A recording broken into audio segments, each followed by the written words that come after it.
Ok, thì này thìจะพูดပြောချင်တာဗျာတဲ့မလားထိုင်းကိုလေပြောမယ်ဆို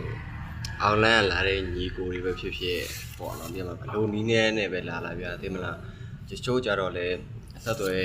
လူကံမရှိပဲလာချတဲ့လူတွေများတယ်ဗျာလူကံမရှိပဲလာကြတဲ့လူများတယ်သူတို့တော့ဘလို့ခက်ခဲရှိတယ်ဆိုတာကိုပြောခင်ပေါ့ကျွန်တော်တော့မှထိုင်းမှာလူကံရှိရဗျာထိုင်းနိုင်ငံမှာလူကံနဲ့လာလိုက်တာလူကံနဲ့လာတာတော့မဟုတ်နော်ဘလောက်လေကျွန်တော်လက်ထက်မှာဘတ်300ကျွန်တော်ဘတ်300လောက်ပဲထိုင်းအရောက်ကျန်အောင်လန်းလာတော့ဖြစ်ချင်တော့အပေါ်လန်းလာဖို့ပေါ်လန်းလာဖြစ်ချင်တော့ပေါ်လန်းလာဖို့အောင်လန်းရောက်လာခဲ့တယ်ပေါ့အကြောင်းကြောင့်အောင်လန်းရောက်လာခဲ့အောင်လန်းရောက်လာတော့ဘတ်300ပဲကျန်တယ်ဗျာကျွန်တော်လက်ထက်မှာကံကောင်းကျင်တော့လေလူကရောက်ပြီးဘလောက်မှမကြောက်တရက်2ရက်ကြာတယ်လက်ထက်မှာကပတ်ဆက်ကလည်း100လောက်ပဲရှိတော့တယ်ဒီကအကိုတွေကသူတို့ချိတ်ဆက်ပေးပြီးတော့အလက်ကလေး9ရက်လောက်လိုက်လို့လိုက်တာဘတ်2000 3000လောက်ကတော့ရလာတယ်ဗျအဲ့ဒါလေးနဲ့ဒီလိုတော့မဖြစ်ဘူးလို့ပုံမှန်တော့ပုံမှန်မရှိလို့ကျွန်တော်လည်းစဉ်းစားလိုက်တော့ဗာစဉ်းစားလဲဆိုတော့ကော်ဆန်းလိုက်မယ်ပေါ့ကော်ဆန်းလိုက်ဖို့ဆိုပြီးတော့ဘေးကအကိုဒီပိုင်းနဲ့ညှိညက်ပြီးအုတ်ထုတ်ဒီပိုင်းဝယ်ပြီးတော့အုတ်ထုတ်ဒါဆိုတာ83ဘတ်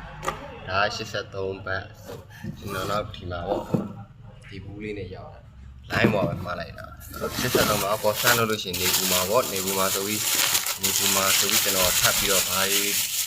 လိုက်ပြီးလက်ကမြင်းလိုက်တယ်ဆိုတော့ဘာကျန်ပါနော်လက်အိတ်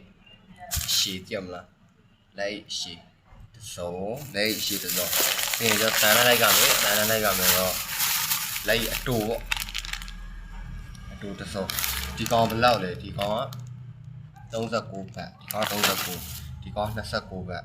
အကြတဲ့မှာကျွန်တော်ဘာညာတရကရှော့ပြီးဝယ်ထည့်လိုက်တာလေးနဲ့ဆိုကျွန်တော်သိမကြမ်းဘူးဗျာတဲ့ကော်ဆန်းလိုက်ကမယ်ဆိုတော့လေကော်ဆန်းပစ္စည်းမှာတဲ့အခုကဖြစ်ချင်တော့ကော်ဆန်းမသွားတော့ဖြစ်ချင်တော့ဒီတိုင်းနေလို့တော့မရဘူးလေဗျာသိအောင်လားဒါတော့မှလူကန်နဲ့ရောက်တာနော်လူကန်နဲ့ရောက်တော့မှဘာမှအထောက်ထားမရှိလို့ရှိရင်လုံးဝအဆင်မပြေဘူးဗျာတဲ့မထိုင်းမှာစက်ရုံတွေကမခုံဘူးခေါ်တယ်စက်ချုပ်တွေခေါ်တယ်စက်မချုပ်တတ်ဘူးဆိုရှင်လည်းအထောက်ထားရှိရင်ဗျာကြိုက်တဲ့နေရာဝင်လို့ရတယ်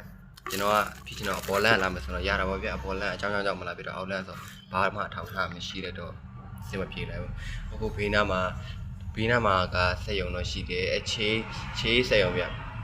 ချေးထိုင်တော့သူကလာတာလေးနဲလို့သူလာတာကဘယ်လောက်လဲတစ်လမှာ3500ရရဲဆိုတာအခုလုံးမရှိတဲ့ကာလတော့5-6လောက်တော့အဲ့တော့အောင်းလိုက်အောင်မယ်ဗျာ